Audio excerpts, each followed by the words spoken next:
क्या पीयूष मित्र शुंगी राम थे? आइए जानते हैं इससे पीछे का सच। तो क्या रामायण के राम जी ही पीयूष मित्र शुंग थे? तो इसका उत्तर होगा नहीं, क्योंकि पीयूष मित्र शुंग वंश के संस्थापक थे और पहले राजा थे, उज्जैन प्रदेश के थे। पीयूष मित्र शुंग मौर्य साम्राज्य के सेनापति थे।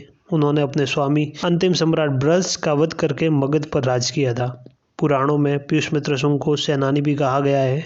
पीयूष मित्र शुंग मौर्य साम्राज्य के आखिरी राजा बृहस्पति मौर्य का सेनापति थे। इन्होंने राजा बृहस्पति को मारकर सत्ता ले ली थी और खुद गद्दी पे बैठ गए थे और वहीं से शुंग वंश की स्थापना हुई। इन्होंने 37 साल तक वहां पर राज किया। इन्होंने सम्राट बनने के बाद पीयूष मित्र शुंग ने सेना लेकर मगध से अफगानिस्तान तक बौद्धों और बौद्ध मठों को तबाह कर दिया गया था। बताया जाता है कि इन्होंने ऐसा कहा था कि जिसके सिर पर तिलक ही ना हो उनका गला ही काट दो। मतलब जिसके सर पर तिलक ना हो, जो हिंदू धर्म से बिलोंग ना करता हो, उनका गला काट दो। ये एक क्रूर शासक थे। पीयूष मित्र शुंग एक राजा थे जो कि पहले सेनापति रहे हुए हैं और श्री राम और इनके इतिहास से कोई मेलजोल ही नहीं है। पीयूष मित्र शुंग का इतिहास ज़्यादा नहीं है, पन्नों में छपा ही नहीं है, इतिहास के पन्नों में छपा नहीं है। वैसे एक बहुत क्रूर राजा थे।